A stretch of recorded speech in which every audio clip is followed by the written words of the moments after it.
드론 소리를 들어보신 적 있으십니까? 저는 그 소리를 압니다. 벌이 윙윙거리는 것 같다가 갑자기 쇳덩이가 바람을 가르는 소리로 바뀝니다. 그 소리가 바뀌는 순간이 있어요. 그때 몸을 던져야 합니다. 1초만 늦으면 끝입니다. 저는 리준혁입니다. 22살, 조선인민군 폭풍군단 소총수였습니다. 지금 저는 우크라이나 어딘가에 있는 포로 수용소에서 이 이야기를 하고 있습니다. 나흘이었습니다. 제가 다리에 드론 파편을 맞고 쓰러진 뒤 아무도 저를 데리러 오지 않은 시간이 나흘이었습니다. 벽이 반쯤 무너진 창고 바닥에 엎드려 있었어요. 피가 군화 안에 고여서 걸을 때마다 철퍽거렸습니다.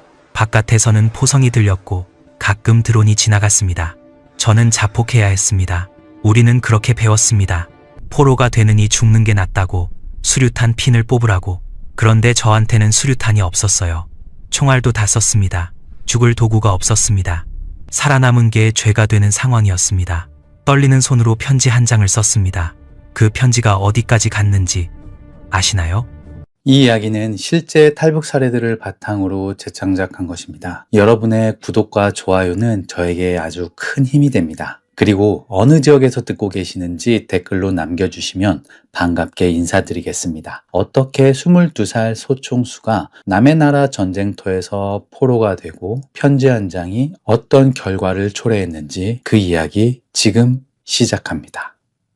저는 함경북도 청진에서 태어났습니다. 2002년 겨울이었다고 어머니가 그러셨어요. 눈이 허리까지 쌓인 날이었는데 아버지가 병원까지 뛰어갔다가 미끄러져서 무릎이 깨졌다고요. 저는 그날 이후로 아버지 무릎에 있는 흉터를 볼 때마다 묘한 기분이 들었습니다. 제가 태어나면서 아버지한테 남긴 첫 번째 상처라는 생각이요. 청진은 바다가 가까운 도시입니다. 그런데 저는 바다보다 제철소 굴뚝 연기를 더 많이 봤어요. 아버지가 청진 제철소에서 일하셨거든요. 새벽 5시에 나가서 밤 8시에 돌아오셨습니다. 아버지 몸에서는 항상 쇳물 냄새가 났어요. 어릴 때는 그 냄새가 싫었습니다. 나중에 군대에 가서야 알았어요. 그게 그리운 냄새가 될 줄은 그때는 몰랐습니다. 어머니는 인민학교 교원이셨습니다. 아이들을 가르치는 분이셨는데 정작 집에서는 말씀이 별로 없으셨어요. 저한테 뭘 하라 마라 잔소리를 하시는 법이 없었습니다. 대신 밥상을 차려놓고 가만히 앉아서 제가 먹는 걸 지켜보셨어요. 숟가락을 내려놓으면 그제야 다 먹었니 한마디 하시고 그릇을 치우셨습니다.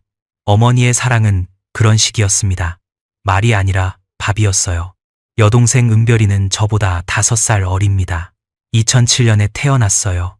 은별이가 태어났을 때 저는 처음으로 누군가를 지켜야겠다는 마음을 가졌습니다. 갓난아이 손가락이 제 새끼손가락을 잡았는데 그 힘이 생각보다 세더라고요. 놓지를 않았습니다. 어린애가 제 손을 그렇게 꽉 잡고 있는데 가슴에서 뭔가가 꽉 조여오는 느낌이었어요. 우리 집은 아파트 3층이었습니다. 겨울이면 벽에 물이 맺혔어요. 결로라고 하죠. 벽을 손으로 대면 축축했습니다. 난방이 안 되는 날이 많았거든요. 아버지가 퇴근하면 어머니가 제일 먼저 하는 일이 아버지 손을 잡는 거였습니다. 말없이 그냥 잡으셨어요. 나중에 생각하니까 그게 아버지 손이 얼마나 찬지 확인하는 거였더라고요. 아버지 손이 많이 차면 어머니 표정이 조금 굳었습니다. 제철소 안에서도 난방이 안 된다는 뜻이었으니까요. 배가 고팠던 기억이 많습니다. 고난의 행군 때처럼 굶은 건 아닙니다. 저는 그 시절을 직접 겪지는 않았어요. 하지만 늘 모자랐습니다. 강냉이밥에 된장을 얹어서 먹는 게 평일 저녁이었고 쌀밥은 명절에나 나왔습니다. 어머니는 항상 자기 몫을 조금 덜어서 제 그릇에 올려놓으셨어요. 어머니는요? 하고 물으면 나는 학교에서 먹었다 하셨습니다. 나중에 알았어요. 학교에서도 안 먹으셨다는 걸. 그런데요, 이상한 말처럼 들리실 수 있는데 저는 그 시절이 마냥 불행하지만은 않았습니다. 아버지가 퇴근하면 저랑 은별이를 양쪽 무릎에 앉히고 그날 제철소에서 있었던 일을 이야기해 주셨어요. 쇳물이 엎어질 뻔한 이야기, 새로운 기사 동무가 실수해서 불꽃이 튄 이야기. 은별이는 늘 그 이야기 중간에 잠들었는데 저는 끝까지 들었습니다. 아버지 목소리가 좋았거든요. 낮고 느릿한 목소리.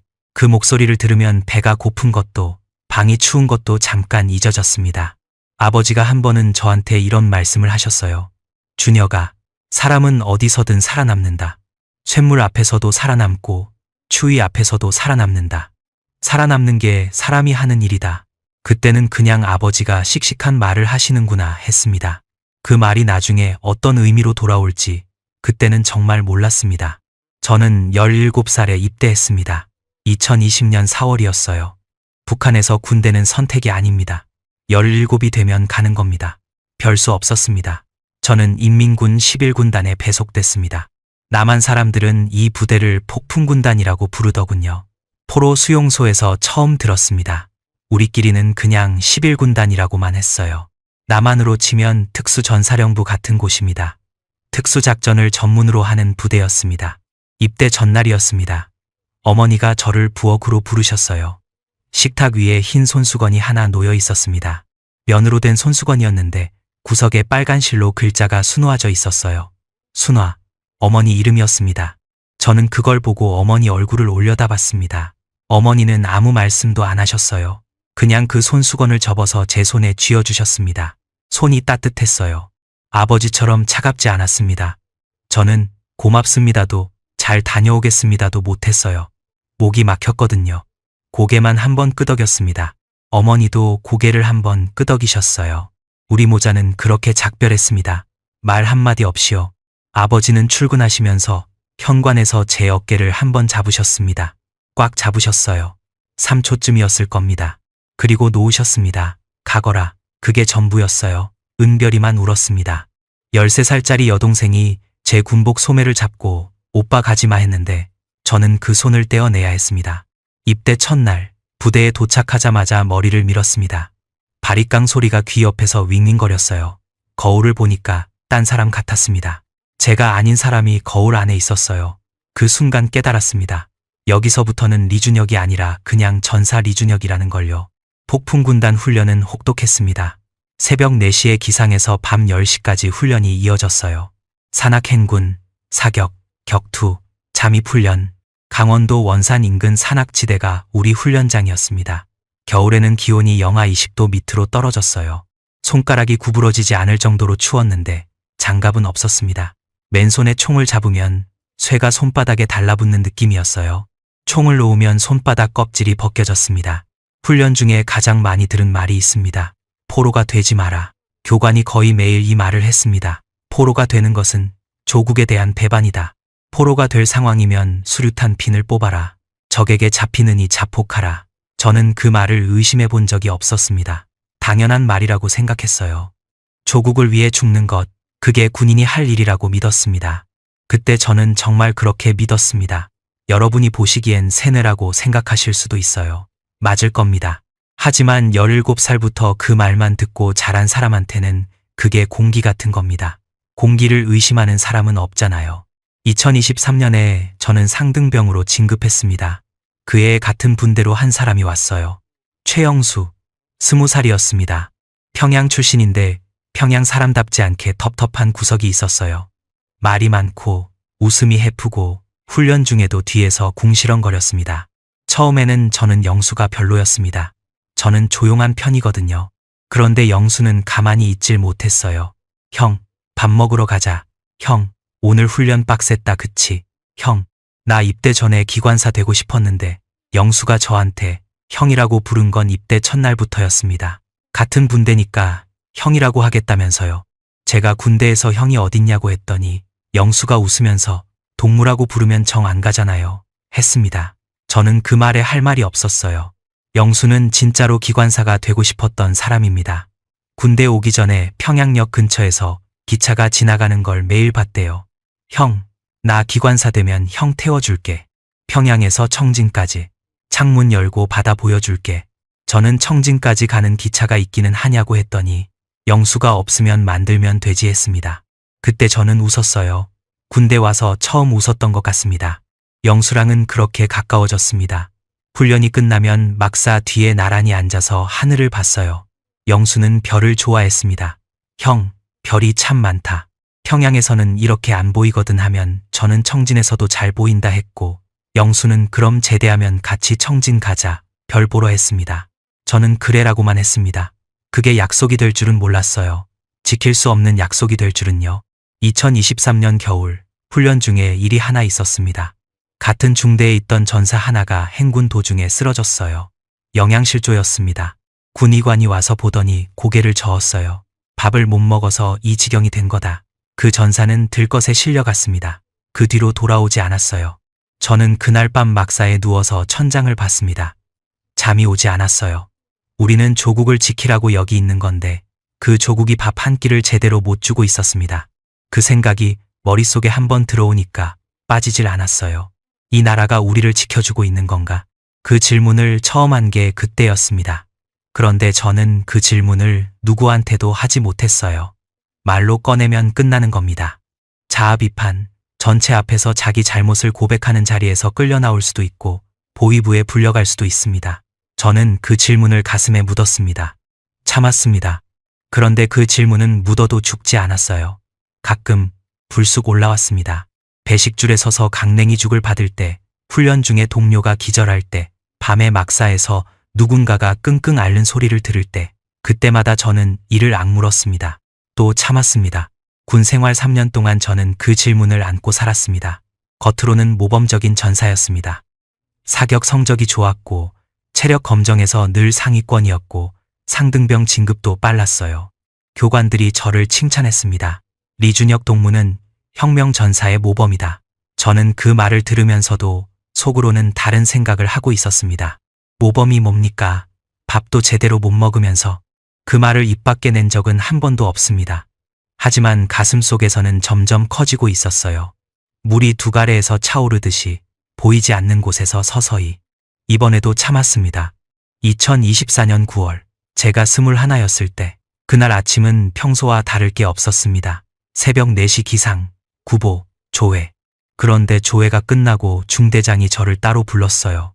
사무실에 들어가니까 대대장까지 앉아 있었습니다. 분위기가 심상치 않았어요.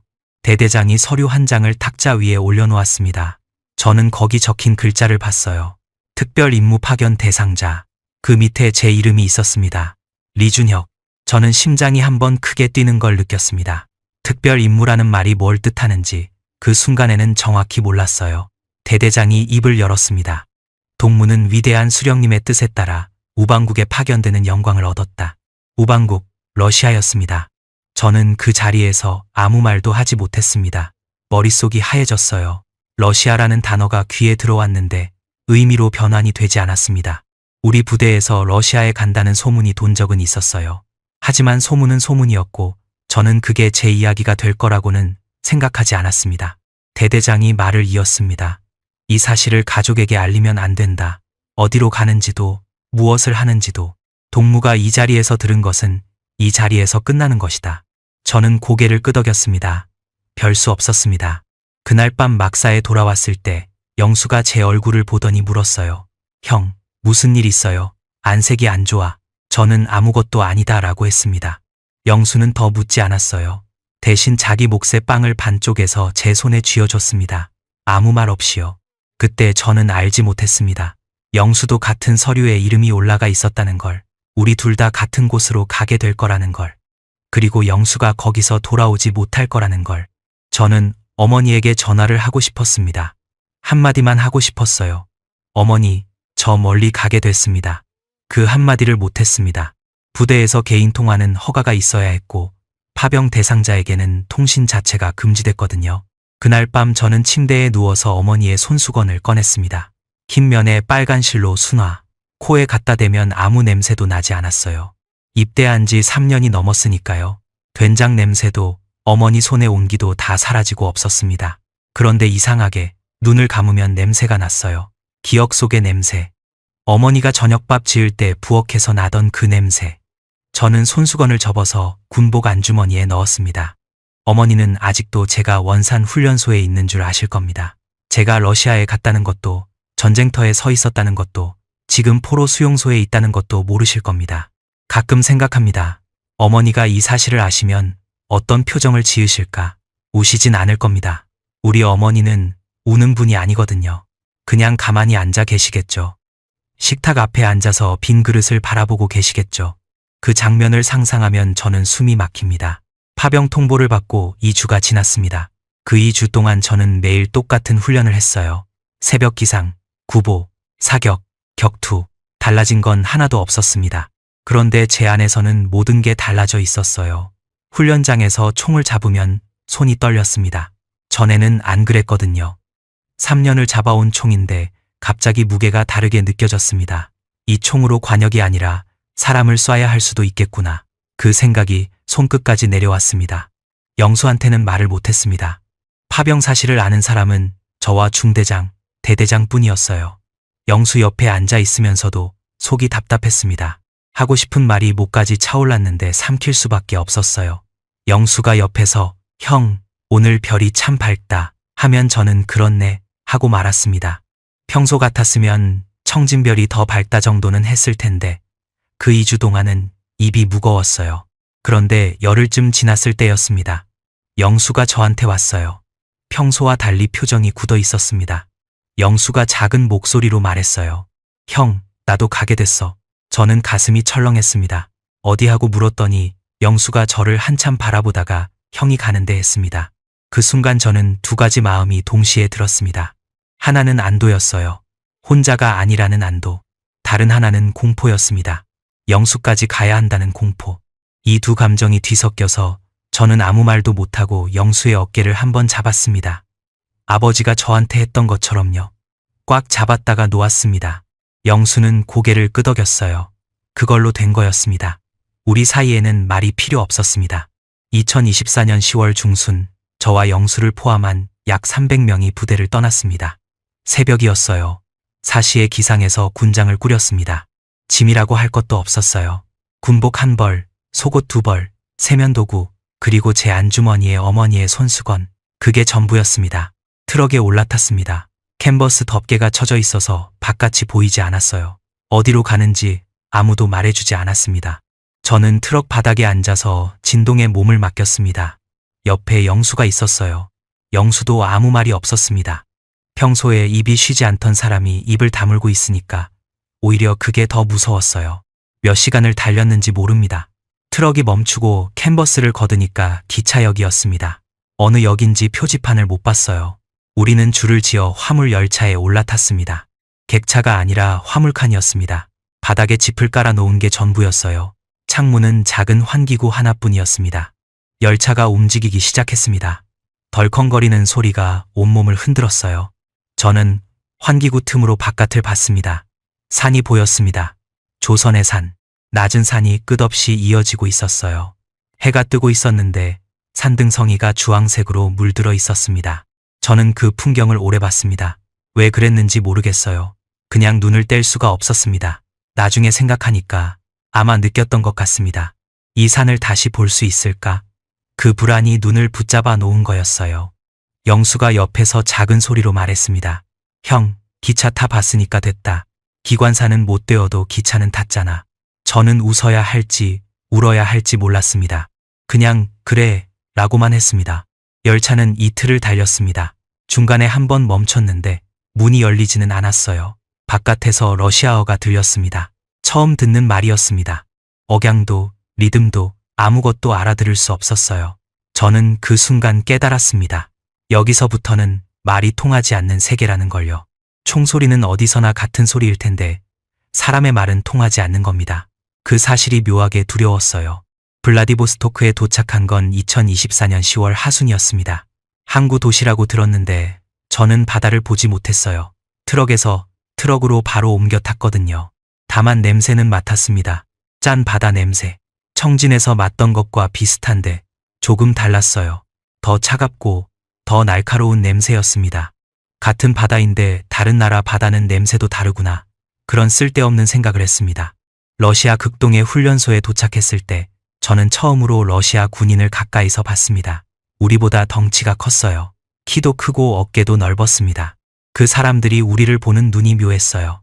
신기한 건지, 불쌍한 건지, 아니면 그냥 아무 감정도 없는 건지 저는 판단할 수가 없었습니다. 표정을 읽으려면 그 사람의 문화를 알아야 하는데 저는 러시아에 대해 아는 게 아무것도 없었거든요. 훈련소 막사는 우리 부대보다 나았습니다. 침대가 있었어요. 북한에서는 나무판 위에 이불을 깔고 잤는데 여기서는 스프링 침대였습니다. 그런데 난방은 없었어요. 러시아의 10월 말은 이미 겨울이었습니다. 숨을 내쉬면 입김이 나왔고 아침에 일어나면 담요에 습기가 맺혀 있었습니다. 적응 훈련이 시작됐습니다. 러시아 교관이 통역을 통해 설명했어요. 드론 대응 훈련이 가장 많았습니다. 우리는 드론이라는 걸 제대로 본 적이 없었거든요. 북한에서 훈련할 때는 드론이 없었습니다. 교관이 화면으로 드론 영상을 보여줬는데 작은 기계가 하늘에서 날아와서 폭발하는 영상이었어요. 저는 그걸 보면서 실감이 나지 않았습니다. 화면 속의 일이었으니까요. 그게 제 눈앞에서 벌어질 거라는 걸 그때는 정말 몰랐습니다. 훈련소에서 4주를 보냈습니다. 그 4주 동안 저는 러시아어 단어를 몇 개 외웠어요. 스토이는 멈춰, 스트렐야이는 쏴, 아파스 나는 위험, 전부 전투 용어였습니다. 안녕하세요. 나 감사합니다는 배우지 못했어요. 우리가 여기 온 목적이 인사하러 온 게 아니니까요. 영수는 훈련소에서도 영수다웠습니다. 러시아 군인한테 손짓 발짓으로 뭔가를 물어보다가 서로 웃는 일이 종종 있었어요. 말이 안 통하는데 어떻게 웃음이 나오는지 저는 영수가 신기했습니다. 영수한테는 말을 넘어서는 뭔가가 있었어요. 사람의 벽을 허무는 힘 같은 거요. 한 번은 영수가 러시아 병사한테서 초콜릿을 하나 얻어왔습니다. 까만 포장지에 러시아어가 적힌 초콜릿이었어요. 영수가 그걸 반으로 쪼개서 한쪽을 저한테 내밀었습니다. 형, 먹어봐. 생전 처음 먹어보는 맛이야. 저는 받아서 한 입 베어 물었습니다. 쓴맛이 먼저 왔고 그 다음에 단맛이 퍼졌어요. 이상한 맛이었는데 나쁘지 않았습니다. 영수가 물었어요. 형, 맛있어? 저는 모르겠다고 했습니다. 영수가 웃었어요. 형은 참 솔직해. 저도 웃었습니다. 러시아 땅에서 초콜릿을 나눠 먹으면서 웃는 게 지금 생각하면 이상합니다. 한 달 뒤에 전쟁터에 서게 될 사람들이 초콜릿 맛에 웃고 있었으니까요. 훈련 마지막 주에 우리 중대에 한 가지 정보가 내려왔습니다. 우크라이나 전선, 쿠르스크 지역으로 투입된다는 거였습니다. 쿠르스크가 어디인지 저는 몰랐어요. 러시아 지도를 본 적이 없었거든요. 교관이 지도에 빨간 점을 찍으면서 설명했는데 통역이 전부 전달하지는 못했습니다. 제가 이해한 건 딱 하나였어요. 저기 있는 곳으로 간다. 그날 밤 영수가 저한테 물었습니다. 형, 무섭지 않아요? 저는 솔직하게 대답했어요. 무섭다. 영수는 잠깐 조용히 있다가 말했습니다. 나도요. 우리는 나란히 침대에 누워서 천장을 봤습니다. 원산 훈련소에서 별을 보던 것처럼요. 그런데 여기는 천장밖에 없었어요.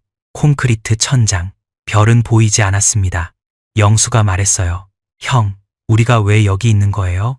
이 말은 이 주전 열차 안에서도 했던 말이었습니다. 그런데 그때와 무게가 달랐어요. 열차에서는 반쯤 농담이었는데 이번에는 진심이었습니다. 저는 대답을 하지 못했습니다. 모르겠다고 하기엔 제가 상등병이었고 알고 있다고 하기엔 저도 정말 몰랐으니까요. 한참 뒤에 저는 이렇게 말했습니다. 별 수 없잖아. 영수는 그렇죠라고만 하고 돌아 누웠습니다. 별 수 없었습니다. 2024년 11월 말 우리는 수송기에 올라탔습니다. 비행기를 타본 건 난생 처음이었어요. 엔진 소리가 몸 전체를 울렸습니다. 진동이 발바닥에서 시작해서 머리끝까지 올라왔어요. 저는 좌석 벨트를 잡고 눈을 감았습니다. 비행기가 떠오르는 순간 위장이 아래로 쏠리는 느낌이 들었어요. 멀미가 아니라 공포였습니다. 땅에서 떠오른다는 것 자체가 공포였어요. 저는 눈을 감은 채로 안주머니에 손수건을 만졌습니다. 천의 결이 손가락 끝에 닿았어요. 빨간 실에 수놓은 부분이 조금 도톰했습니다. 순화, 어머니 이름. 저는 그 도톰한 부분을 엄지로 문지르면서 생각했습니다. 어머니가 이 손수건을 수놓을 때 무슨 생각을 하셨을까? 아들이 이 손수건을 만지면서 비행기 안에서 떨고 있을 거라고는 상상도 못 하셨겠죠. 비행기 안은 어두웠습니다. 작은 비상등만 켜져 있었어요. 300명 가까운 병사가 빽빽하게 앉아 있었는데 아무도 말이 없었습니다. 숨소리와 엔진 소리만 들렸어요. 그 정적이 이상했습니다. 300명이 모여 있는데 이렇게 조용할 수가 있구나. 그때 알았어요. 사람이 무서우면 말이 안 나온다는 걸요. 쿠르스크 인근 비행장에 내린 건 12월 초였습니다. 비행기 문이 열리는 순간 찬 공기가 폐를 때렸습니다. 원산의 겨울이 춥다고 생각했는데 여기는 차원이 달랐어요. 공기가 칼날 같았습니다. 숨을 들이쉬면 콧속이 아렸고 내쉬면 입김이 바로 얼었습니다. 저는 활주로에 서서 주변을 둘러봤습니다. 끝이 보이지 않는 벌판이었어요. 산이 없었습니다. 조선은 어디를 가든 산이 있는데 여기는 평평했습니다. 하늘과 땅이 직선으로 만나고 있었어요. 그 풍경이 저를 작게 만들었습니다. 사방이 트여 있으니까 숨을 곳이 없어 보였거든요. 영수가 옆에서 말했어요. 형, 여기 산이 없네. 저도 같은 생각을 하고 있었습니다. 우리는 산악전을 훈련받은 부대였어요. 산에서 싸우는 법을 배운 사람들이 벌판에 서 있었습니다. 참호를 파야 했고 드론을 피해야 했고 산이 아니라 폐허가 된 마을이 전장이었습니다. 배운 것과 다른 전쟁이 기다리고 있었어요. 트럭에 올라탔습니다. 전선으로 향하는 길이었어요. 도로가 파여 있었습니다. 포탄 자국이었어요. 트럭이 그 구덩이를 지날 때마다 몸이 크게 흔들렸습니다. 창밖으로 마을이 보였는데 지붕이 날아간 집들이 줄지어 서 있었어요. 벽만 남은 건물, 불에 탄 자동차, 사람은 보이지 않았습니다. 저는 그 풍경을 보면서 처음으로 전쟁이라는 단어를 몸으로 이해했습니다. 뉴스에서 보던 전쟁, 교육에서 배우던 전쟁은 글자였어요. 그런데 눈앞의 전쟁은 냄새가 있었습니다. 탄 콘크리트 냄새, 흙 냄새, 그리고 이름 모를 썩는 냄새. 그 냄새가 코를 찔렀을 때 저는 위장이 뒤집히는 걸 참았습니다. 영수는 창밖을 보지 않았어요. 고개를 숙이고 자기 군화끈을 풀었다, 묶었다 반복하고 있었습니다. 손이 떨리고 있었어요. 영수의 손이 떨리는 걸 본 건 그때가 처음이었습니다. 저는 영수한테 말했어요. 영수야. 영수가 고개를 들었습니다.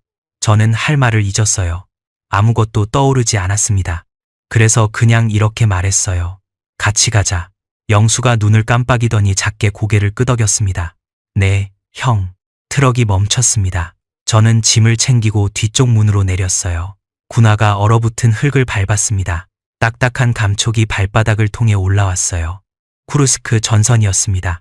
여러분, 저는 여기서부터의 이야기를 어떻게 해야 할지 지금도 잘 모르겠습니다. 머리로는 기억하는데 입으로 꺼내려면 몸이 먼저 굳어요. 그래도 말씀드려야 합니다. 제가 왜 이 편지를 쓰게 됐는지, 그걸 알려면 이 이야기를 지나가야 하니까요. 전선에 도착한 첫날 밤, 저는 잠을 자지 못했습니다. 참호 안에 누워 있었어요. 흙벽에 등을 기대고 무릎을 세운 채로요.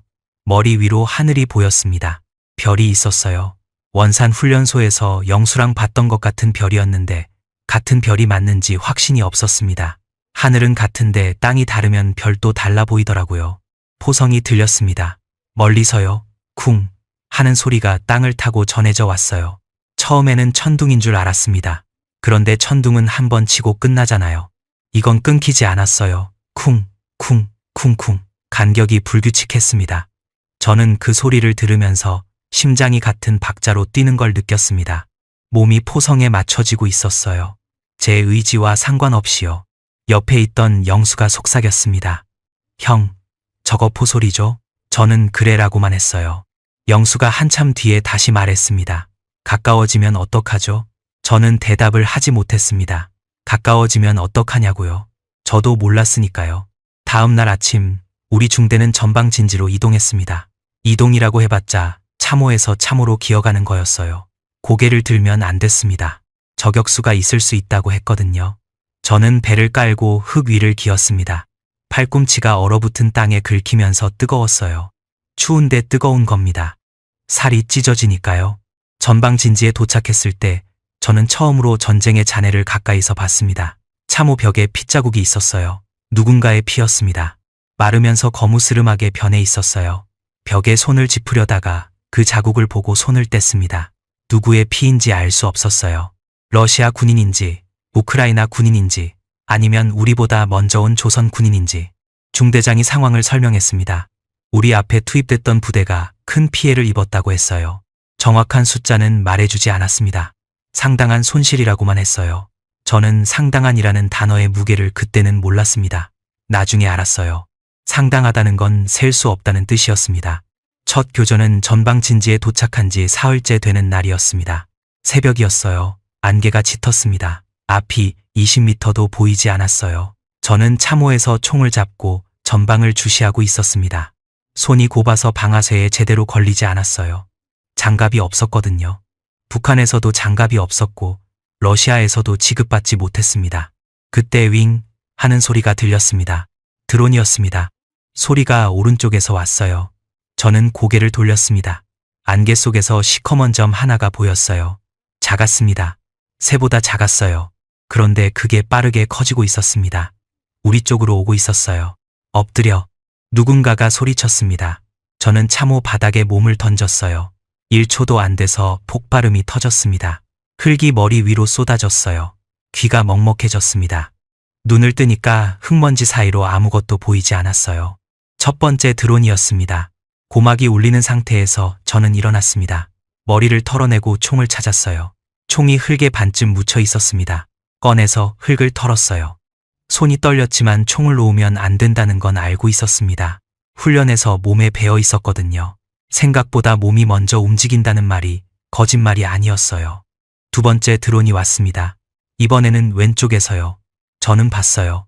참호 밖에 있던 병사 한 명이 드론을 향해 사격하는 걸요. 3발을 쐈습니다. 드론은 맞지 않았어요. 드론이 그 병사 위로 내려왔습니다. 폭발했습니다. 저는 그 장면을 3m 거리에서 봤습니다. 사람이 폭발에 휩싸이는 걸 3m 거리에서 보면 어떤 느낌이냐고요. 느낌이 없어요. 뇌가 처리를 거부합니다. 눈에는 보이는데 머리가 받아들이지 않아요. 나중에 한참 나중에 잠자리에 누웠을 때 갑자기 그 장면이 떠오릅니다. 그때 비로소 온몸이 떨리기 시작해요. 첫 교전은 2시간쯤 이어졌습니다. 우리 중대에서 3명이 죽었습니다. 2명은 드론이었고 1명은 저격이었어요. 저격당한 병사는 참호에서 고개를 내밀다가 이마에 총을 맞았습니다. 소리도 없었어요. 그냥 고개가 뒤로 젖혀지면서 쓰러졌습니다. 전투가 끝나고 저는 참호 벽에 등을 기대고 앉았습니다. 숨이 가빴어요. 달리지도 않았는데 숨이 차올랐습니다. 심장이 가슴에서 터져 나올 것 같았어요. 저는 2 손으로 무릎을 잡았습니다. 손이 멈추지 않고 떨렸어요. 잡아도 떨리고 주먹을 쥐어도 떨렸습니다. 영수가 옆에 와서 앉았습니다. 영수도 떨고 있었어요. 우리는 서로 아무 말 없이 나란히 앉아 있었습니다. 그때 영수가 작은 소리로 말했어요. 형, 나 살아있는 거 맞죠? 저는 영수의 팔을 잡았습니다. 맞다. 영수가 제 팔도 잡았어요. 형도 살아있고요. 우리는 서로의 팔을 잡은 채로 한참을 앉아 있었습니다. 그 뒤로 전투는 거의 매일이었습니다. 저는 그 날들을 하루하루 기억하지 못합니다. 뒤섞여 있어요. 포성, 드론 소리, 비명, 흙먼지, 피냄새. 이것들이 하나의 덩어리로 뭉쳐 있습니다. 꿈처럼요. 악몽이 매일 반복되면 나중에는 어느 밤의 악몽인지 구분이 안 되잖아요. 그런 상태였습니다. 다만 또렷하게 기억나는 장면들이 있어요. 그 중에서도 지울 수 없는 장면이 있습니다. 2025년 1월 초였습니다. 날짜를 정확히 모르겠어요. 4일인지 5일인지 대규모 전투가 벌어졌습니다. 새벽부터 포격이 시작됐고 드론이 때로 날아왔어요. 하늘의 벌떼 같았습니다. 윙윙거리는 소리가 사방에서 들렸어요. 한 대가 아니라 10대, 20대. 어디서 날아오는지 방향을 가늠할 수가 없었습니다. 우리 분대는 폐가 한 채를 거점으로 삼고 있었어요. 벽돌벽이 반쯤 무너져 있었지만 그나마 몸을 숨길 수 있었습니다. 저는 창문 없는 구멍에 총구를 걸치고 전방을 보고 있었어요. 영수는 제 왼쪽에 있었습니다. 3m 정도 떨어져서요. 그때 영수가 소리쳤어요. 형, 왼쪽. 저는 고개를 돌렸습니다. 드론 한 대가 낮게 날아오고 있었어요. 건물 지붕 높이였습니다. 저는 총을 돌려서 사격했습니다. 맞지 않았어요. 드론이 방향을 틀더니 건물 안으로 들어왔습니다. 무너진 벽 사이로요. 영수가 몸을 던져서 벽 뒤로 숨었습니다. 저도 바닥에 엎드렸어요. 드론이 폭발했습니다. 파편이 사방으로 튀었어요. 귀가 찢어지는 소리와 함께 흙과 벽돌 조각이 쏟아졌습니다. 저는 일어나서 주변을 봤습니다. 먼지가 자욱했어요. 영수야. 불렀습니다. 대답이 없었어요. 영수. 다시 불렀습니다. 먼지가 조금 걷히자 영수가 보였습니다. 벽 뒤에 쓰러져 있었어요. 살아 있었습니다.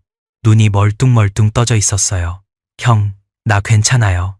영수가 말했습니다. 파편이 빗나간 거였어요. 저는 숨을 내쉬었습니다. 다리에 힘이 풀렸어요. 그런데 안도가 채 3초도 가지 않았습니다. 2번째 드론이 왔어요. 이번에는 소리가 다릅니다. 자폭 무인기였어요. 일반 드론보다 크고 소리도 더 날카로웠습니다. 제가 소리를 듣고 고개를 돌렸을 때 영수는 이미 몸을 일으키고 있었어요. 총을 잡으려고 했습니다. 무인기가 영수를 향해 돌진했습니다. 저는 소리를 질렀어요. 엎드려. 영수한테 말한 건지 저한테 말한 건지 모르겠습니다. 몸이 먼저 움직였어요. 저는 바닥에 엎드렸습니다. 폭발이 터졌습니다. 여러분, 이 다음 이야기를 제가 해야 할지 모르겠습니다. 그래도 하겠습니다. 누군가는 알아야 하니까요. 영수의 상체가 날아갔습니다. 가슴과 머리 부분이 통째로. 저는 폭발 직후에 고개를 들었는데 영수가 있던 자리에 영수가 없었어요. 영수의 하반신만 벽에 기대어 있었습니다. 군화가 보였어요. 영수의 군화. 저는 기어서 그쪽으로 갔습니다. 왜 갔는지 모르겠어요. 가면 안 되는 걸 알고 있었는데 몸이 갔습니다. 가까이 가니까 보였어요. 피가 아직 흐르고 있었습니다. 잘려나간 부분에서 피가 콸콸 쏟아지고 있었는데 아직 따뜻했어요. 12월에 쿠르스크에서 따뜻한 건 그것뿐이었습니다. 사람의 피는 몸이 그렇게 되고도 한참을 따뜻합니다. 저는 그걸 몰랐습니다. 그걸 이렇게 알게 될 줄도 몰랐어요. 저는 그 앞에 무릎을 꿇고 앉았습니다. 무엇을 해야 할지 몰랐어요. 손을 뻗어야 하는지, 눈을 감아줘야 하는지. 눈이 없었습니다. 감아줄 눈이 없었어요. 제 손에 영수의 피가 묻었습니다. 아직 따뜻했어요. 저는 안주머니에서 손수건을 꺼냈습니다. 어머니의 손수건, 흰면에 빨간 실로, 순화. 저는 그 손수건으로 영수의 피를 닦았어요. 왜 그랬는지 모르겠습니다. 닦아서 뭐가 달라지는 것도 아닌데 그냥 가만히 있을 수가 없었어요. 뭐라도 해야 했습니다. 손수건이 빨갛게 물들었습니다. 어머니의 이름 위로 영수의 피가 번졌어요. 그때 저는 울지 않았습니다. 울 수가 없었어요. 눈물이 나오지 않았습니다. 나중에 알았어요. 공포가 극에 달하면 눈물이 안 나옵니다. 몸이 생존 모드에 들어가면 슬픔 같은 건 나중으로 미뤄지는 거예요. 전투는 계속됐습니다. 저는 영수 옆에서 일어나야 했어요. 총을 다시 잡아야 했습니다. 뒤에서 중대장이 소리치고 있었거든요. 사격 계속. 저는 일어났습니다. 영수를 두고 일어났습니다. 그날 우리 중대에서 11명이 죽었습니다. 영수를 포함해서요. 전투가 끝난 뒤 시신 수습을 했습니다. 그런데 러시아 측에서 내려온 명령이 이상했어요. 시신을 후방으로 보내지 말라는 거였습니다. 그 자리에서 처리하라고 했어요. 처리가 무슨 뜻인지 저는 처음에 이해하지 못했습니다. 매장이었어요. 전선 근처에 구덩이를 파고 묻으라는 거였습니다. 이름도 표시하지 말라고 했어요. 여기에 조선 군인이 있었다는 흔적을 남기면 안 된다고요.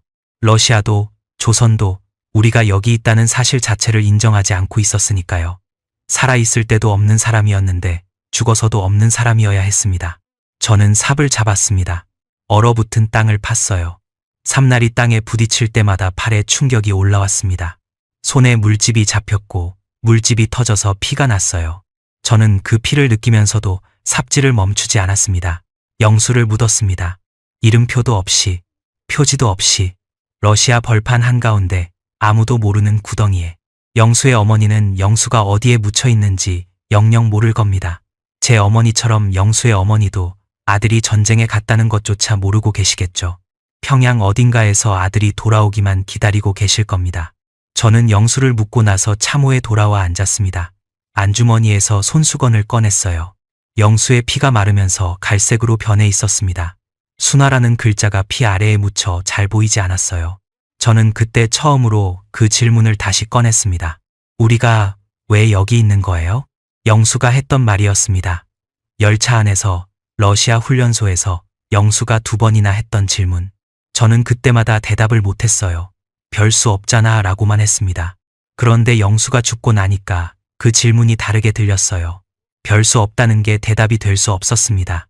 영수는 별 수가 없어서 죽은 게 아니었거든요. 누군가의 결정 때문에 여기 왔고, 누군가의 명령 때문에 싸웠고, 아무도 이름을 남기지 말라는 지시 때문에 흔적 없이 묻힌 거였습니다. 참았던 것이 올라왔습니다. 입대 이후 3년 동안 가슴에 묻어두었던 것이요. 이 나라가 우리를 지켜주고 있는 건가? 그 질문이 이제는 다른 형태로 바뀌었어요. 이 나라가 영수를 죽였다. 저는 이를 악물었습니다. 소리를 지르고 싶었어요. 그러나 지를 수 없었습니다. 참호 안에서 소리를 지르면 적에게 위치가 노출됩니다. 저는 이를 악물고 주먹을 쥐고 손수건을 움켜쥐었습니다. 참을 수 없었습니다. 그런데 참을 수 없다고 해서 뭘 할 수 있는 것도 아니었어요. 저는 여전히 군인이었고 전선 한가운데 있었고 총을 들고 있었습니다. 분노가 아무리 커도 저 혼자서 전쟁을 멈출 수는 없었어요. 저는 그날 밤 참호에 누워서 눈을 감지 못했습니다. 영수의 얼굴이 떠올랐어요. 웃고 있는 얼굴. 형, 나 기관사 되면 형 태워줄게. 그 목소리가 귓전에서 맴돌았습니다. 전투는 그 뒤로도 계속됐습니다. 하루, 이틀, 사흘. 저는 총을 쏘고, 엎드리고, 다시 일어나고, 다시 쏘았습니다. 기계처럼요. 감정을 끄는 법을 배운 게 아니라 감정이 저절로 꺼졌어요. 머릿속이 하얘지면서 몸만 움직이는 상태. 그게 전쟁이 사람한테 하는 짓입니다. 사람을 기계로 만들어요. 동료들이 계속 죽었습니다. 이름을 기억하는 사람도 있고 얼굴만 기억하는 사람도 있어요. 말을 섞어본 적 없는 사람이 눈앞에서 쓰러지면 이상하게 그 얼굴은 선명하게 남더라고요. 이름보다 얼굴이 먼저 남습니다. 전우들 중에 자폭한 사람들이 있었습니다. 포위 당했을 때 수류탄 핀을 뽑은 거예요. 적에게 잡히느니 죽겠다고. 우리가 배운 대로.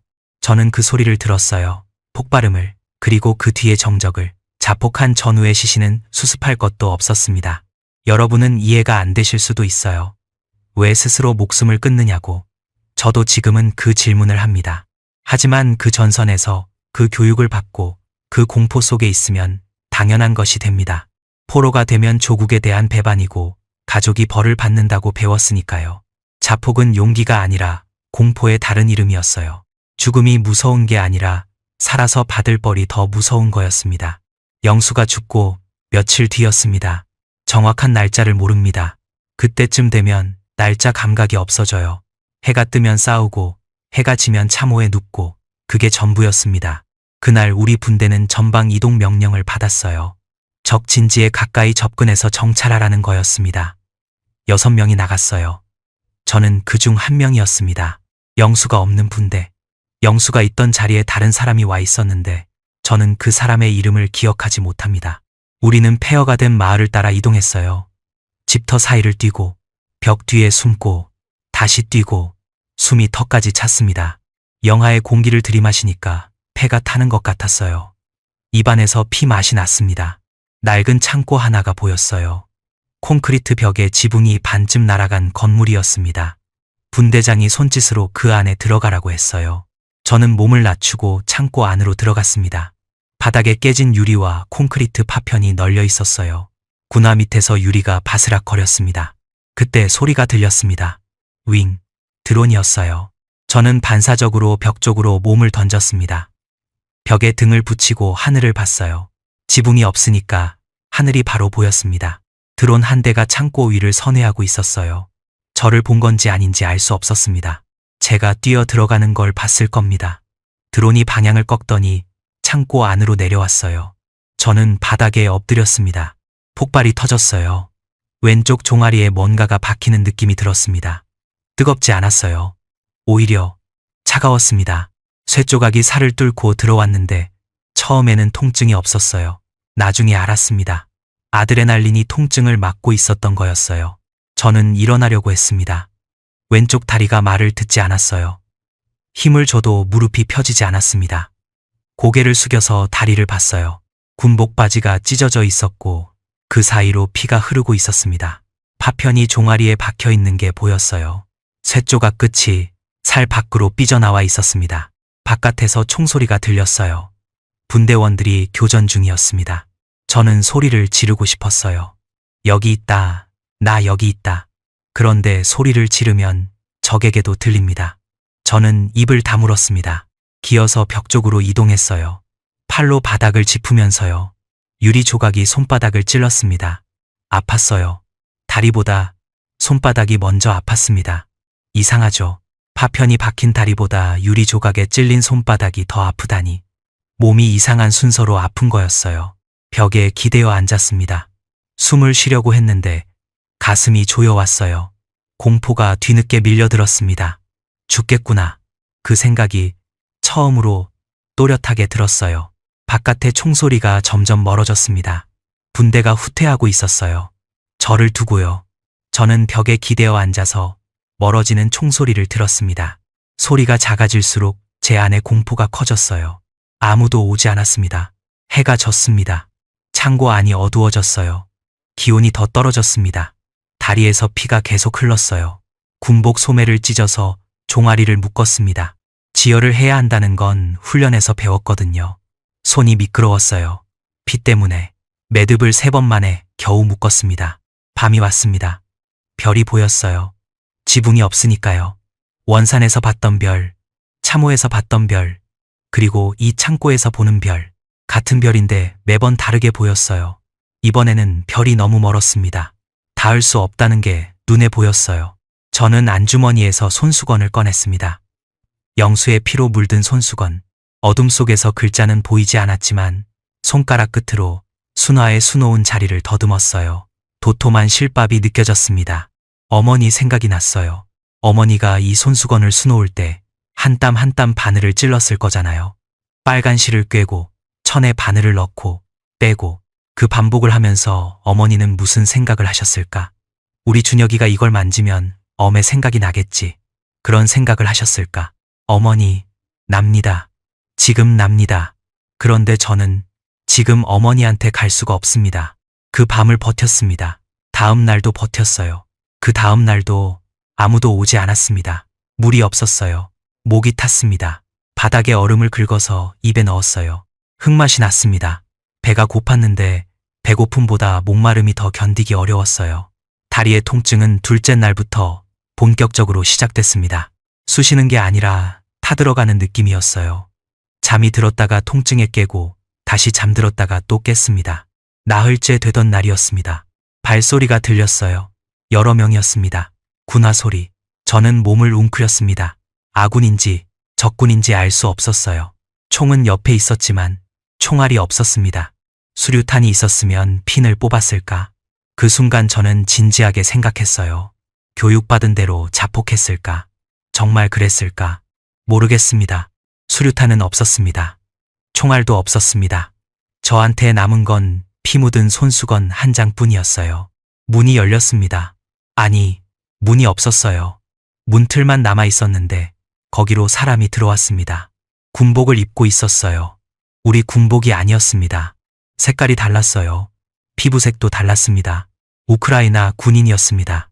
총구가 저를 향했어요. 저는 두 손을 들었습니다. 들 수 있는 만큼요. 왼손에 손수건을 쥐고 있었는데 놓지 않았습니다. 놓을 수가 없었어요. 그 군인이 뭔가를 말했어요.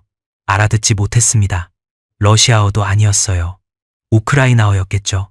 저는 고개를 저었습니다. 모른다는 뜻으로요. 그 군인이 다시 뭔가를 말했어요. 저는 또 고개를 저었습니다. 그때 그 군인의 눈을 봤어요. 총구 너머로 눈이 파란색이었습니다. 조선 사람은 다 검은 눈인데 그 사람은 파란 눈이었어요. 그 눈에 저기가 있나 찾아봤습니다. 없었어요. 무표정이었지만 저기는 없었습니다. 그 사람이 제 다리를 봤어요. 피 묻은 군복 바지, 찢어진 소매로 묶은 지혈대, 파편이 튀어나온 종아리. 그걸 본 그 군인의 표정이 바뀌었습니다. 뭐라고 해야 할까? 인상을 찡그렸어요. 아픈 걸 본 사람의 표정이었습니다. 그 군인이 소리를 질렀어요. 뒤쪽을 향해서 동료를 부르는 것 같았습니다. 곧 2명이 더 들어왔어요. 들것을 가져왔습니다. 저를 들것에 올려놓았어요. 적이 저를 구해주고 있었습니다. 그때 저는 생각했어요. 적군도 사람이구나. 당연한 건데 왜 이제 알았을까? 전쟁터에서는 적은 적이지 사람이 아니었거든요. 총을 쏴야 하는 대상이었지 눈 색깔이 있는 사람이 아니었어요. 그런데 이 사람들이 저를 쏘지 않고 들것에 올렸습니다. 다리를 치료하려고 했어요. 저는 들것에 실려 나오면서 하늘을 봤습니다. 낮이었어요. 흐린 하늘이었습니다. 구름이 낮게 깔려 있었어요. 드론 소리는 들리지 않았습니다. 저는 그때 울었을까요? 아니요. 울지 않았습니다. 울 힘이 없었어요. 나흘 동안 물도 못 마시고 피를 흘리고 잠을 설치고 죽음을 기다린 몸에는 눈물을 만들 수분이 남아있지 않았습니다. 다만 한 가지는 느꼈어요. 손수건을 쥔 왼손에 힘이 풀리지 않았습니다. 손에 괴수 있는 게 그것뿐이었으니까요. 저는 그렇게 포로가 됐습니다. 포로 수용소라는 곳에 처음 들어갔을 때 저는 죽을 줄 알았습니다. 진짜로요. 우리가 배운 교육에서는 적에게 잡히면 고문당하고 죽는다고 했거든요. 적군은 포로를 사람 취급하지 않는다고. 그런데 저를 데려간 곳에는 침대가 있었습니다. 하얀 시트가 깔린 침대. 군의관이 와서 제 다리를 살폈어요. 파편을 빼내고 소독을 하고 붕대를 감았습니다. 주사도 놨어요. 통증이 줄어들었습니다. 저는 혼란스러웠어요. 적군이 저를 치료해주고 있었거든요. 교육에서 배운 것과 눈앞에서 벌어지는 일이 달랐습니다. 머릿속에서 두 개의 세계가 부딪히고 있었어요. 적은 너를 죽일 것이다 라는 배움과 제 다리에 붕대를 감아주는 파란 눈의 군의관. 둘 중 하나는 거짓말이었습니다. 치료가 끝나고 저는 작은 방으로 옮겨졌어요. 철문이 있는 방이었습니다. 창문은 있었는데 높은 곳에 작게 나 있었어요. 밖이 보이지 않았습니다. 침대 하나, 변기 하나, 세면대 하나, 그게 제 세계의 전부였습니다. 첫 며칠은 아무 생각도 나지 않았어요. 다리가 아프고 몸이 무겁고 잠만 왔습니다. 깨면 천장을 보고 보다가 다시 잠들었어요. 꿈을 꿨는데 꿈에서도 드론 소리가 들렸습니다. 윙 하는 소리에 잠에서 깨면 방 안은 조용했어요. 형광등 불빛만 켜져 있었습니다. 그 불빛이 이상하게 무서웠어요. 전선에서는 불빛이 없었거든요. 어둠에 익숙해진 눈의 형광등은 너무 밝았습니다. 일주일쯤 지났을 때 신문이 시작됐습니다. 방으로 사람들이 왔어요. 군복을 입은 장교와 민간인 차림의 사람 1명. 민간인 차림의 사람이 통역이었습니다. 통역은 러시아어로 제게 말했어요. 저는 러시아어를 몇 마디밖에 모르니까 대부분 알아듣지 못했습니다. 그런데 통역이 천천히, 아주 천천히 말하니까 단어 몇 개는 잡을 수 있었어요. 이름, 나이, 부대. 저는 대답했습니다. 리준혁, 22살, 조선인민군. 그 뒤로 신문은 여러 차례 이어졌어요. 통역을 통해 질문이 오고 제가 아는 만큼 대답했습니다. 부대 규모, 투입 시기, 장비 현황. 저는 솔직하게 말했어요. 숨길 이유가 없었습니다. 저는 이미 포로였고 조국은 제가 여기 있다는 사실 자체를 인정하지 않고 있었으니까요. 없는 사람이 뭘 숨깁니까? 그런데 신문보다 저를 더 힘들게 한 건 신문이 없는 시간이었습니다. 혼자 있는 시간이요. 방 안에 혼자 앉아 있으면 생각이 멈추질 않았어요. 영수 생각, 어머니 생각, 전선에서 죽어간 동료들 생각. 그리고 하나의 질문이 머리를 떠나지 않았습니다. 나는 왜 살아있는가? 자폭하지 못했으니까요. 다른 전우들은 수류탄 핀을 뽑았는데 저는 수류탄이 없어서 못했을 뿐이지 있었으면 했을까요? 그 질문에 솔직하게 답하면 저는 모르겠습니다. 아마 뽑았을 수도 있어요. 그때의 저는 그렇게 교육받은 사람이었으니까. 그런데 동시에 다른 생각도 들었어요. 수류탄이 없어서 살았다. 그러면 이건 운인가, 벌인가?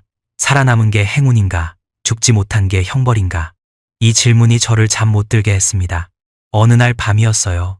제가 방 안에서 벽을 보고 앉아 있었는데 문득 영수 목소리가 들렸습니다. 진짜로 들린 건 아닙니다. 머릿속에서요. 형, 우리가 왜 여기 있는 거예요? 그 목소리가 너무 선명해서 저는 고개를 돌렸어요. 아무도 없었습니다. 당연하죠. 영수는 쿠르스크 벌판에 이름 없이 묻혀 있으니까. 저는 그날 밤 처음으로 죽고 싶다는 생각을 했습니다. 여러분, 솔직하게 말씀드리는 겁니다. 포로 수용소에서 저는 살고 싶지 않았어요. 포로가 된 것도 죄, 살아남은 것도 죄, 돌아가면 처형 당할 것이고 가족도 벌을 받을 것이고 사방이 막혀 있었습니다. 앞으로 가도 벽이고 뒤로 가도 벽이었어요. 그 벽 사이에서 저는 쪼그라들고 있었습니다. 그때 편지가 왔습니다. 어느 날 간수가 봉투 하나를 가져왔어요. 누런 봉투였습니다. 한글이 적혀 있었어요. 저는 깜짝 놀랐습니다. 이곳에서 한글을 볼 줄은 몰랐거든요. 봉투를 뜯었어요. 안에 편지지가 있었습니다. 손으로 쓴 글씨였어요. 볼펜으로 또박또박 쓴 한글. 리준혁 동무에게, 아니, 준혁이에게. 첫 줄부터 가슴이 뜨거워졌습니다. 동무라고 썼다가 지우고 준혁이에게로 고친 흔적이 보였어요. 그 지운 자국이 저한테는 크게 다가왔습니다. 이 사람이 저를 어떻게 부를지 고민했다는 뜻이잖아요. 편지를 쓴 사람은 장세훈이라고 했습니다. 남한에 사는 사람이었어요. 자기도 한때 조선인민군이었다고 했습니다. 소좌였다고요. 남한으로 치면 소령. 1997년에 탈북해서 남한에 정착한 지 27년이 됐다고 했어요. 그 사람이 이렇게 썼습니다. 나도 같은 군복을 입었던 사람이다. 나도 같은 교육을 받았다. 포로가 되면 자폭하라. 적에게 잡히면 죽음뿐이라. 그 말을 나도 믿었다. 그런데 준혁아, 그건 거짓말이었다. 저는 그 문장에서 멈췄습니다. 거짓말이었다. 이 네 글자가 눈에 박혔어요. 한참을 그 자리에서 움직이지 못했습니다. 거짓말이었다. 제가 평생 믿어온 것이 거짓말이었다. 머리로는 이미 알고 있었어요. 전선에서 느꼈으니까. 그런데 같은 군복을 입었던 사람이 직접 그렇다고 써주니까 그제야 가슴이 받아들이기 시작했습니다. 편지는 계속됐어요. 남한이라는 곳이 있다. 거기서는 포로가 죄인이 아니다. 거기서는 사람이 사람으로 산다. 나는 27년을 거기서 살았다. 힘들기도 했지만 후회하지 않는다. 그리고 마지막에 이렇게 적혀 있었습니다. 살아달라. 제발 살아달라. 내가 살아있어야 영수 동무 이야기도 세상에 나올 수 있다. 영수 이름이 거기 있었어요. 이 사람이 영수를 어떻게 아는지, 제가 신문에서 했던 이야기가 전해진 건지, 그건 나중에 알게 됐습니다. 중요한 건 그게 아니었어요. 중요한 건 네가 살아있어야 영수 이야기가 세상에 나온다는 그 한 줄이었습니다. 저는 편지를 읽고 나서 침대에 앉아 한참 동안 벽을 봤습니다. 아무 생각도 안 났어요. 아니, 생각이 너무 많아서 하나도 정리가 되지 않았습니다. 그날 밤도 잠을 못 잤어요. 다음 날도요. 편지를 서랍에 넣었다가 꺼내서 다시 읽고 또 넣었다가 또 꺼냈습니다. 거짓말이었다는 네 글자가 머릿속에서 떠나지 않았어요. 믿고 싶은데 믿기가 무서웠습니다. 평생 믿어온 걸 거짓말이라고 인정하면 그동안 제가 견뎌온 것들은 뭐가 되는 겁니까? 사흘쯤 지나서야 한 가지가 분명해졌어요. 죽고 싶다는 생각이 조금 물러났습니다. 완전히 사라진 건 아닙니다. 조금 물러난 거예요. 그 자리에 다른 게 들어왔습니다. 영수. 영수의 이야기를 누군가는 해야 합니다. 이름 없이 묻힌 그 전우들의 이야기를. 쿠르스크 벌판에 흔적 없이 사라진 20살, 21살, 22살짜리 조선 청년들의 이야기를. 제가 죽으면 그 이야기는 영영 묻히는 겁니다. 저만 알고 있으니까요. 며칠 뒤에 또 소포가 왔어요. 이번에는 음식이었습니다. 도시락처럼 포장돼 있었는데 뚜껑을 열었더니 두부밥이었어요. 두부 사이에 밥을 넣은 거요. 조선에서 먹던 것과 똑같았습니다. 어머니가 명절에 만들어 주시던 것과 같은 모양이었어요. 저는 그걸 보고 한참 동안 뚜껑만 잡고 있었습니다. 먹어야 하는데 손이 움직이지 않았어요. 두부밥 냄새가 코를 찔렀습니다. 그 냄새가 청진 아파트 3층 부엌 냄새와 겹쳤어요. 어머니가 부엌에 서서 두부를 자르시던 모습이 떠올랐습니다. 준혁아, 밥 먹어라. 그 목소리까지. 저는 한 개를 집어서 입에 넣었습니다. 씹었어요. 맛이 났습니다. 짠맛이 났고 고소한 맛이 났고 밥에 달콤한 맛이 났어요. 이상하게 들리시겠지만 그 맛이 아팠습니다. 맛있어서 아픈 거였어요. 이 맛을 만들어준 사람이 어딘가에 있다는 것. 저를 모르는 사람이 저를 위해 이걸 만들었다는 것. 그 사실이 아팠습니다. 그때 통역관이 왔어요. 올레나라는 이름의 여자였습니다. 34살이라고 했어요. 우크라이나 사람인데 한국어를 공부했다고 했습니다. 한국어가 유창하지는 않았어요. 더듬더듬 말했는데 그 더듬거림이 오히려 편했습니다. 유창하게 말하는 사람보다 더듬는 사람이 더 진심으로 느껴지더라고요. 올레나가 저한테 물었어요. 두부밥 맛있어요? 저는 고개를 끄덕였습니다. 올레나가 웃었어요. 한국 사람들이 보냈어요. 당신 걱정하는 사람들. 저는 한국이라는 단어를 들었을 때 이상한 느낌이 들었습니다.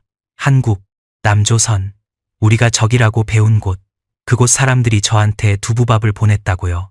올레나가 말했어요. 그 사람들이 당신한테 편지 더 보내고 싶대요. 괜찮아요? 저는 잠깐 망설였습니다. 그리고 고개를 끄덕였어요. 그 뒤로 편지가 더 왔습니다.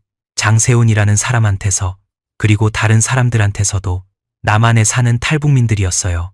한때 조선에 살았던 사람들, 군인이었던 사람, 노동자였던 사람, 학생이었던 사람, 각자의 이야기가 적혀 있었습니다. 나도 그랬다. 나도 무서웠다. 그래도 살아서 여기 있다. 저는 그 편지들을 읽으면서 처음으로 남한이라는 곳을 상상해 봤습니다. 교육에서 배운 남한이 아니라 이 편지들 속의 남한을요. 사람이 사람으로 사는 곳, 포로가 죄인이 아닌 곳, 두부밥을 만들어서 모르는 사람한테 보내는 사람들이 사는 곳, 그곳에 갈 수 있을까? 그 생각이 처음 든 건 편지를 5번째쯤 받았을 때였습니다. 처음에는 비현실적이었어요. 제가 남한에 간다고요? 포로가? 어떻게? 그런데 장세훈 씨가 편지에 이렇게 썼어요. 남한 정부는 너를 대한민국 국민으로 본다. 헌법에 그렇게 돼 있다. 네가 가고 싶다고 하면 데려올 수 있다. 저는 그 문장을 3번 읽었습니다. 대한민국 국민, 저를요. 조선인민군 소총수 리준혁을, 적국의 군인인 저를 자기 나라 국민이라고요. 믿기 어려웠습니다. 그런데 믿고 싶었어요. 올레나한테 물었습니다. 이게 사실이에요? 남한에서 저를 데려갈 수 있어요? 올레나는 잠깐 생각하더니 말했어요. 복잡해요. 쉽지 않아요. 하지만 불가능하지는 않아요.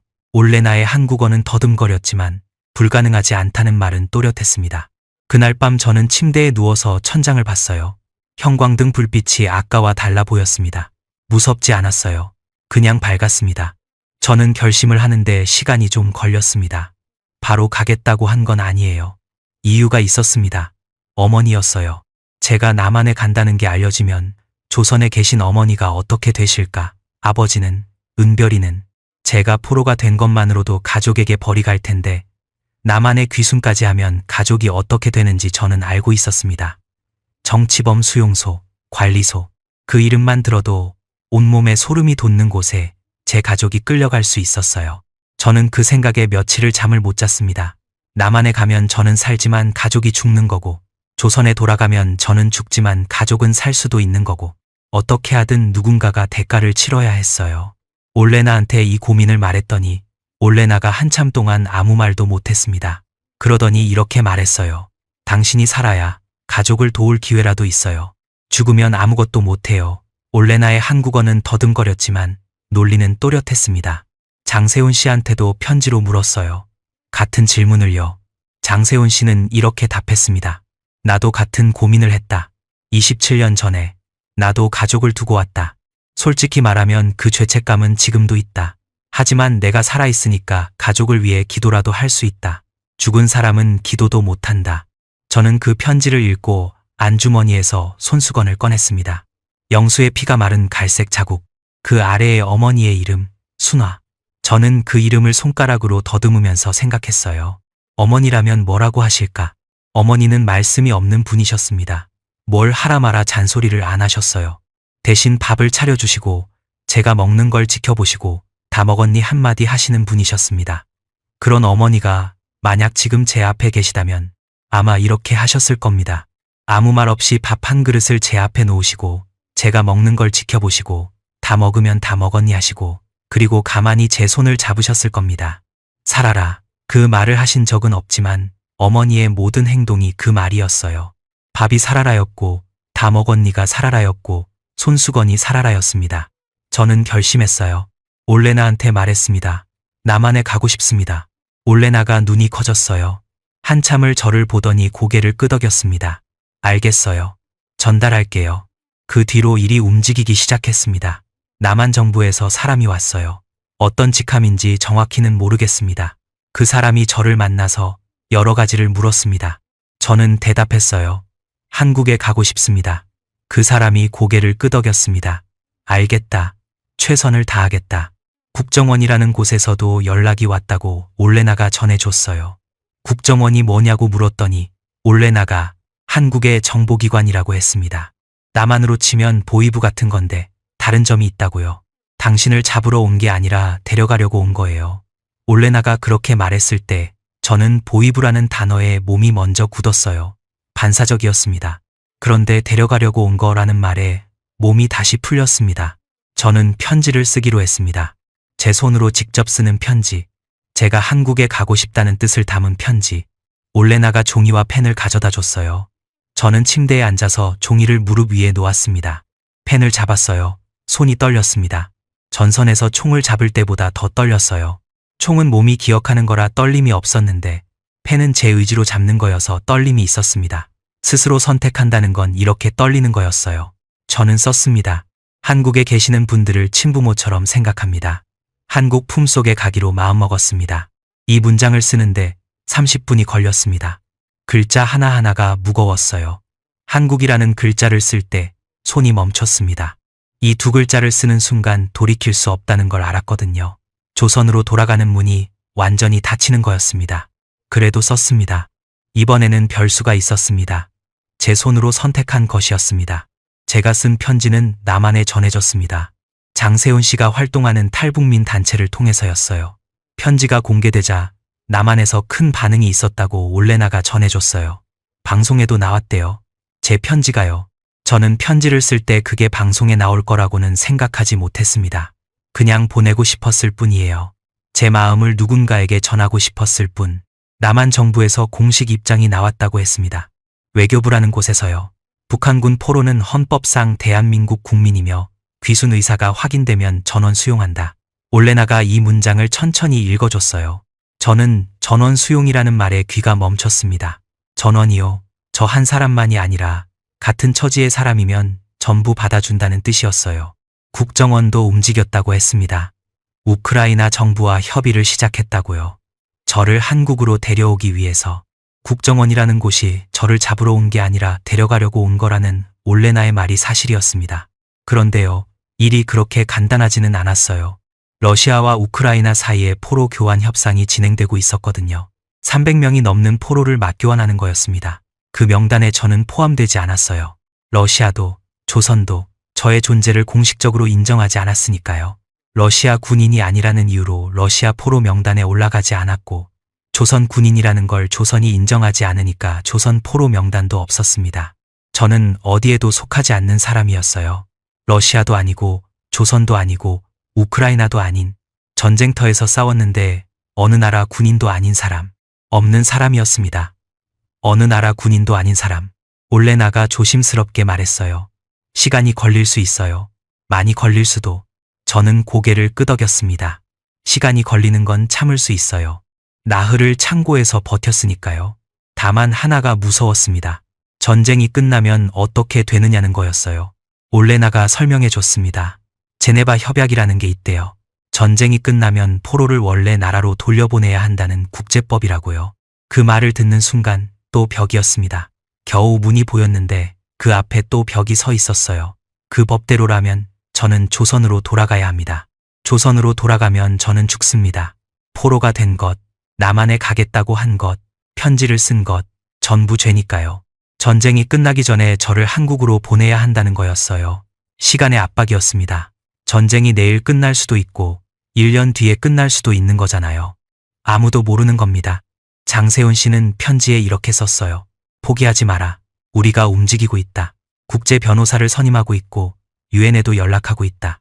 시간이 걸리더라도 너를 데려올 것이다. 그 편지를 읽을 때 저는 장세훈 씨의 나이를 생각했습니다. 50 가까운 나이. 제 아버지와 비슷한 나이. 이 사람이 모르는 22살 청년을 위해 밤낮으로 뛰고 있다는 거였어요. 여러분, 저는 이 부분을 말씀드리면서 묘한 감정이 듭니다. 조선에서는 같은 나라 사람인데도 저를 버렸어요. 전선에서 다쳐도 데리러 오지 않았고 죽어도 이름을 남기지 말라고 했습니다. 그런데 남한에서는 적국의 군인이었던 저를 데려오겠다고 국가기관이 움직이고 민간인들이 돈을 모으고 모르는 사람이 편지를 쓰고 있었어요. 이게 말이 됩니까? 저는 아직도 가끔 이해가 안 돼요. 방송이 나간 뒤로 남한 사람들이 보낸 편지가 더 많이 왔습니다. 탈북민이 아니라 일반 남한 사람들이요. 할머니가 보낸 편지도 있었어요. 떨리는 글씨로 손자 같아서 마음이 아프다 라고 적혀 있었습니다. 저는 그 할머니를 모릅니다. 그 할머니도 저를 모릅니다. 그런데 손자 같다고요. 그 한마디에 제 눈이 뜨거워졌어요. 울지는 않았습니다. 그런데 뜨거웠어요. 지금 이 이야기를 하는 시점에서 저는 아직 포로 수용소에 있습니다. 한국에 가지 못했어요. 포로 교환 명단에도 없고 전쟁도 끝나지 않았고 국제법 절차도 진행 중입니다. 올레나는 기다려야 한다고 했어요. 장세훈 씨는 포기하지 말라고 했어요. 남한 정부는 전원 수용 원칙은 변함없다고 했어요. 저는 기다리고 있습니다. 기다리는 동안 저는 영수를 생각합니다. 영수가 살아있었으면 지금 어떤 표정을 짓고 있을까? 아마 웃고 있겠죠. 형, 우리 남한 가면 기차 타자. 남한에는 기차가 많다며 그런 말을 했을 거예요. 영수는 기관사가 되지 못했습니다. 기차를 좋아했던 20살짜리 청년은 쿠르스크 벌판에 이름 없이 묻혔어요. 영수의 어머니는 아들이 어디에 있는지 모릅니다. 평양 어딘가에서 아들이 제대해서 돌아오기만 기다리고 계시겠죠. 저는 밥상을 차려본 적이 없는 사람입니다. 군대에 17에 갔으니까요. 그런데 가끔 상상합니다. 남한에 가서 밥상을 차리는 걸요. 작은 상이어도 좋아요. 밥 한 공기, 국 한 그릇, 반찬 몇 개. 그 상을 차려놓고 수저를 놓는데 문득 멈출 것 같아요. 영수 자리를 놓아야 하나, 어머니 자리를 놓아야 하나, 거기 없는 사람들의 자리, 비어있는 수저. 그걸 상상하면 숨이 막힙니다. 어머니한테 편지를 쓰고 싶습니다. 한 번도 쓰지 못한 편지. 파병 갈 때도 못 썼고, 전선에서도 못 썼고, 포로 수용소에서도 못 쓰고 있어요. 쓰면 어머니한테 갈 수가 없으니까요. 경로가 없습니다.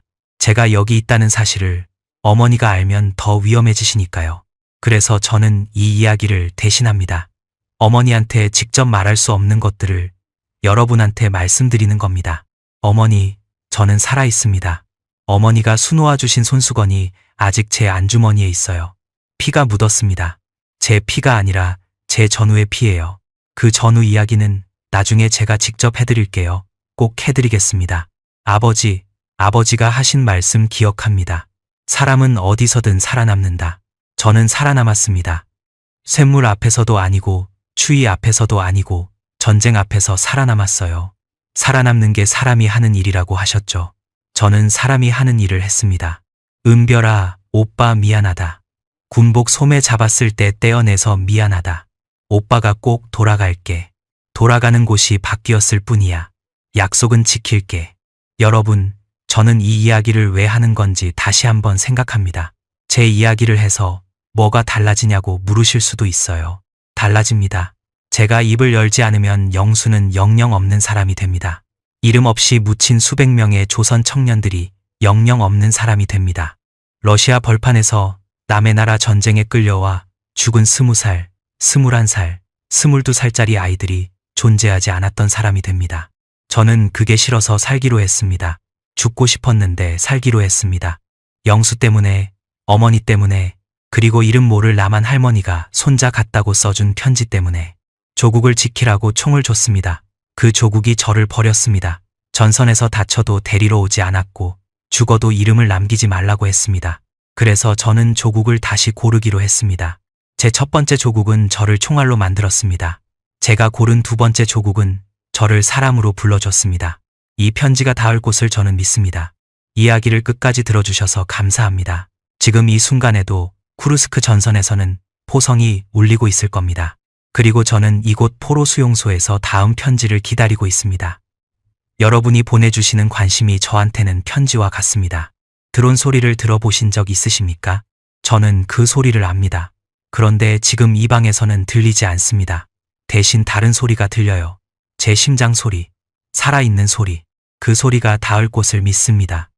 이 영상을 제작하는 동안 자꾸 밥이 생각이 났습니다. 준혁이 어머니는 말 대신 밥을 차렸고 자기 몫을 덜어 아들 그릇에 올렸습니다. 영수는 빵을 반개 쪼개 형 손에 쥐어주었고요. 이름 모를 남한 사람들은 두부밥을 포로 수용소까지 보냈습니다. 돌이켜보면 이 이야기에서 사람과 사람 사이를 이은 건 총도 편지도 아니라 바로 밥이었습니다. 밥은 가장 오래된 언어입니다. 우리는 누군가를 만나거나 헤어질 때 나중에 밥 한 끼 합시다 이렇게 말합니다. 밥 먹으라는 말 한마디에 네가 죽으면 안 된다 라는 뜻이 통째로 실려 있는 겁니다. 준혁이 어머니의 다 먹었니?가 그랬고 영수의 반쪽 빵이 그랬고 두부밥 도시락이 그랬습니다. 준혁이는 나쁜 사람이 아니었습니다. 영수도 마찬가지고요. 별을 좋아하고 기차를 좋아하던 평범한 청년들이었습니다. 다만 태어난 곳이 선택을 허락하지 않았을 뿐인 거죠. 17에 군복을 입고 21에 남의 나라 전쟁터로 끌려가면서도 별 수 없잖아 라는 말밖에